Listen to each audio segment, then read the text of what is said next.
الحمد لله الذي وكفى بالصلاة والسلام على رسوله المصطفى أما بعد فقد قال الله تبارك وتعالى في كتابه المجيد والفرقان الحميد بعد أعوذ بالله من الشيطان الرجيم بسم الله الرحمن الرحيم ذلك الكتاب لا ريب فيه هدى للمتقين صدق الله مولانا العظيم. شاعر کہتا ہے اور جا بجا کہتا ہے الہی رونق اسلام کے سامان پیدا کر، الہی رونق اسلام کے سامان پیدا کر، دلوں میں مومنوں کے الفت قرآن پیدا کر. میرے محترم بزرگوں اور دوستوں، میرے غیور نوجوان ساتھیوں، آج کی اس محفل میں اور اس مبارک محفل میں میرا موضوع سخن دنیا کی سب سے پاکیزہ اور مقدس کتاب قرآن پاک ہے. ہمیں چڑھتے سورج کی طرح یقین ہے کہ اس کا ایک ایک حرف سچا اور صادق ہے. وہ قرآن پاک جس کی زبان مقدس، بیان مقدس اور جو فصاحت و بلاغت کا ٹھاٹھے مارتا سمندر ہے. اس کے متعلق ارشاد ربانی ہے. قرآن وہ کتاب ہے، اس کے صادق اور برحق ہونے میں کوئی شک و شبہ نہیں. اس کے بارے میں محسن انسانیت آقا مدنی تاجدار مدینہ محمد عربی صلی اللہ علیہ وسلم نے ارشاد فرمایا، تم میں سے بہتر وہ شخص ہے جو قرآن کو سیکھے اور سکھائے. دعا کیجئے خداوند قدوس ہم سب کو قرآن پاک کی دولت سے مالا مال فرمائے، آمین. نوجوان دوستوں، قرآن پاک رب ذوالجلال کی طرف سے عطا کردہ وہ حسین تحفہ ہے جس نے 23 برس کی قلیل مدت میں پورے عالم میں وہ انقلاب برپا کر دیا کہ بڑے سے بڑے فصحاء، بلغاء، ادباء، شعراء حیران شزدر رہ گئے، جن کی آیتوں کو سن کر پتھر دل موم ہو گئے.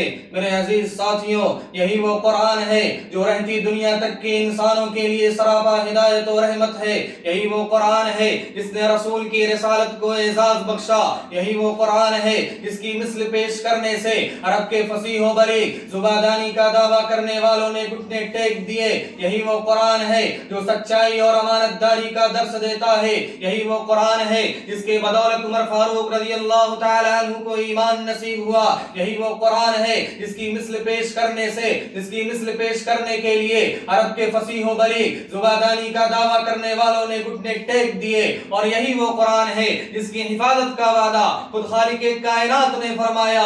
میرے عزیز ساتھیوں، لیکن آج کے اس نازک دور میں حفظ کلام پاک کو فضول سمجھا جاتا ہے اور اس کے الفاظ رٹنے کو حماقت بتلایا جاتا ہے اور کہا جاتا ہے کہ اس کا بے سمجھے پڑھنا اور بے سود پڑھنا یہ کوئی بڑی بات نہیں ہے. حالانکہ آقا مدنی تاجدار مدینہ جناب محمد عربی صلی اللہ علیہ وسلم نے ارشاد فرمایا کہ اقرا ورتقی ورتل کما كنت ترتل فی الدنیا فإن منزلك عند آخر آیت تقرأها.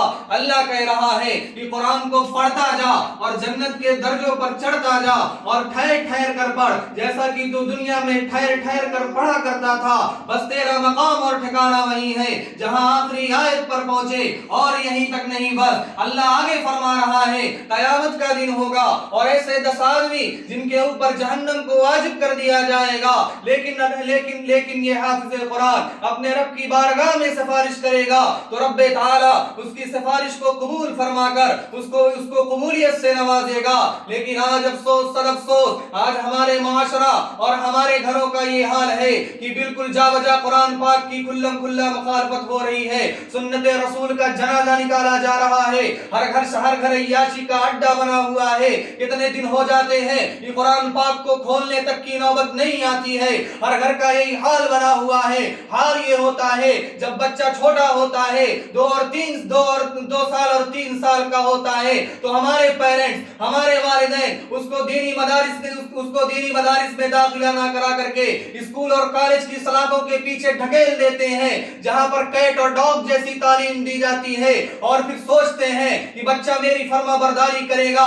حال یہ جب بنتا ہے اس وقت تو بہت اچھا لگتا ہے جب بچہ اپنی تتلا دی ہوئی زبان سے کیٹ اور ڈاگ جیسے الفاظ کہتا ہے، لیکن جب یہی نوبت نوبت جب پہنچتی ہے 10 اور 11 سال تک، جب بچہ اپنے والدین کی ناک میں دم کرنا شروع کر دیتا ہے اور نافرمانیاں کرنا شروع کر دیتا ہے، تو والدین شکوا کرتے ہیں کہ میرا بچہ تو میری نافرمانی کرتا ہے۔ میں ان والدین سے پوچھنا چاہتا ہوں، میں ان پیرنٹ سے پوچھنا چاہتا ہوں، آپ اس وقت کہاں تھے جب آپ کا بچہ 2 اور 3 سال کا تھا؟ تب آپ نے اس کو دینی مکاتب سے نہ جوڑ کر کے 2 پیسوں کی لالچ کے لیے اس کو دینی مدارس میں نہ بھیج کر کے اسکول اور کالج کی سلاخوں کے پیچھے ڈھکیل دیا تھا، جہاں پر کیٹ اور ڈاگ جیسی تعلیم دی جاتی ہے؟ تو آپ کیسے محاسبہ کر سکتے ہیں کہ وہ آپ کی فرما برداری کرے گا جب اس کو بتایا ہی نہیں جاتا ہے کہ والدین کے حقوق کیا ہیں؟ کسی بھی کالج اور یونیورسٹی میں جا کر دیکھ لیجئے، کوئی کالج میں جا کر دیکھ لیجئے، کوئی عربی شعبہ ہو، کوئی دینی تعلیم دی جا رہی ہو،